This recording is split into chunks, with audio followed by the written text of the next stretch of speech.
주 안에서 사랑하는 성도 여러분, 6월 2일 금요일 여러분들의 모든 길 가운데 주님과 동행하시는 축복이 있기를 소망합니다. 오늘 우리가 함께 묵상하실 하나님 말씀은 고린도후서 5장 16절에서 21절의 말씀입니다. 그러므로 우리가 이제부터는 어떤 사람도 육신을 따라 알지 아니하노라.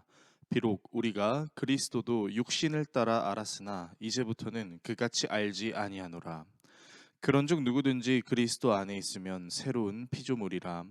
이전 것은 지나갔으니 보라 새 것이 되었도다.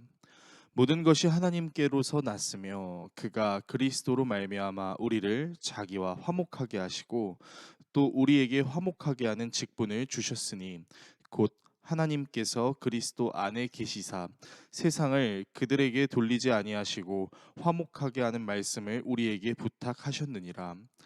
그러므로 우리가 그리스도를 대신하여 사신이 되어 하나님이 우리를 통하여 너희를 권면하시는 것 같이 그리스도를 대신하여 간청하노니 너희는 하나님과 화목하라. 하나님이 죄를 알지도 못하신 이를 우리를 대신하여 죄로 삼으신 것은 우리로 하여금 그 안에서 하나님의 의가 되게 하려 하심이라. 아멘. 하나님과 사람의 관계는 어떻게 시작됐을까요? 원래 하나님과 사람의 관계는 창조주와 피조물의 관계였습니다. 물론 지금도 마찬가지이지만 원래 사람이 만들어진 이유는 하나님께 기쁨을 드리기 위함이었고, 사람은 하나님이 주신 모든 것을 누리며 하나님께 감사하며 하나님을 위해 살게 돼야 하는 것이 이제 분명한 원리입니다. 그러니까 이 관계는 억지로 된 관계도 아니었고 아름답고 화목한 관계로 시작이 되었습니다. 이랬던 관계가 깨지게 되는 이유는 사람이 하나님의 명령을 어기고 하나님과 같은 존재가 되려고 했기 때문이죠. 뱀이 하와에게 선과 악을 알게 하는 나무의 열매를 먹게 되면 하나님과 같이 될 수 있다라고 이야기했고, 그 말을 듣고 열매를 보니 먹음직스럽기도 하고 보암직스럽기도 하고 지혜롭게 할 만큼 탐스럽기도 해 보였기 때문에 하와가 먹게 된 것입니다. 이 사건으로 인해서 하나님과 사람의 관계가 깨지게 됩니다. 그리고 모든 인류에게 동일하게 나타나는 점이 있다면, 하나님에 대해 표현할 때 나에게 무언가를 주시는 분으로만 생각을 하게 됩니다. 하나님을 대할 때 어떻게 하면 하나님을 기쁘시게 할 수 있을까? 어떻게 하면 하나님의 명령을 잘 따를 수 있을까를 고민하지 않는 것은 아니지만, 어떻게 하면 하나님이 나에게 주실까를 더 초점을 맞추게 되는 것이죠. 성경을 살펴보게 되면 하나님이 이스라엘을 애굽으로부터 탈출시키시고 가나안 땅으로 인도하시는 사건부터 예수님이 이 땅에 오셔서 사역하실 때까지 이스라엘이 반복적으로 저지르는 죄가 무엇이냐? 그것은 하나님을 하나님으로 아는 것이 아니라 하나님이 나에게 무언가를 주셔야만 하는 분으로 생각하는 것입니다. 그래서 하나님께서 내게 원하는 것을 주시지 않으면 하나님을 하나님으로 알지 않습니다. 먹을 것과 마실 것을 주지 않으면 원망하고, 자신이 원하는 대로 하나님께서 역사하시지 않으면 하나님을 버리고 다른 존재를 신으로 여기기도 합니다. 그리고 이런 관계는 이후 하나님께서 이스라엘을 구원하시기 위해 오신다는 메시아 사상조차도 자기들이 가장 찬란하고 위대했던 다윗의 시대의 모습으로 회복시켜 주실 것을 기대하는 모습으로 왜곡됩니다. 그리고 그런 이스라엘의 기대를 하나님께서는 보란 듯이 꺾으셨습니다. 나귀를 타시고 세리와 죄인의 친구로 오신 예수님의 모습처럼 말입니다. 왜 예수님이 이런 이스라엘의 기대를 꺾은 모습으로 오셨을까요?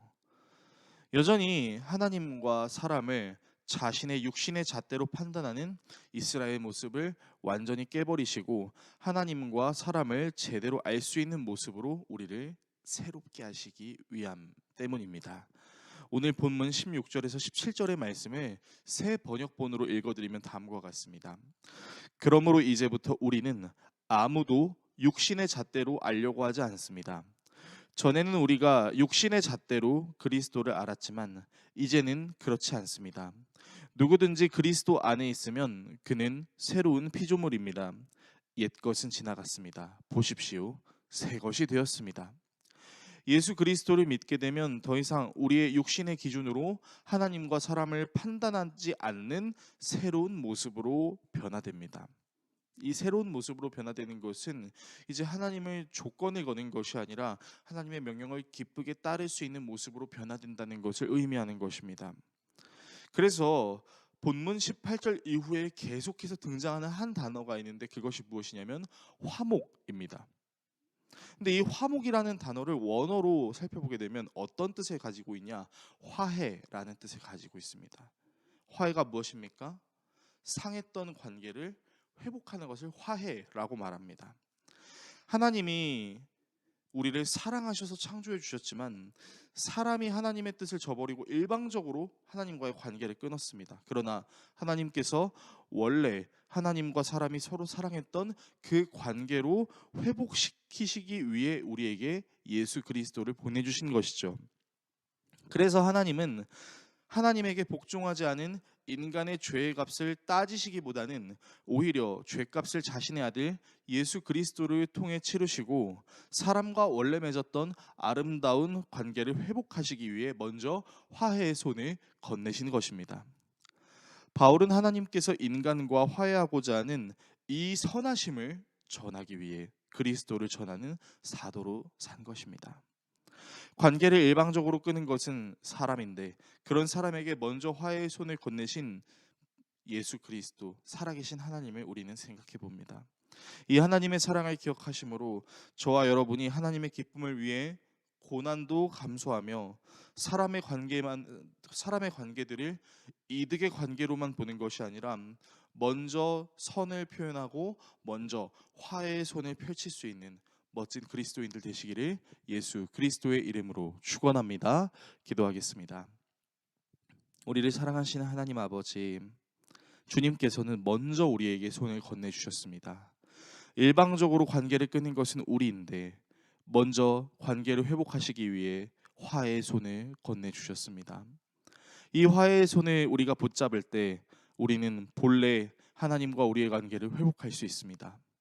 우리의 소원만을 위해 하나님이 존재하는 것이 아니라 하나님을 위해 우리가 존재하는 회복을 누릴 수 있습니다.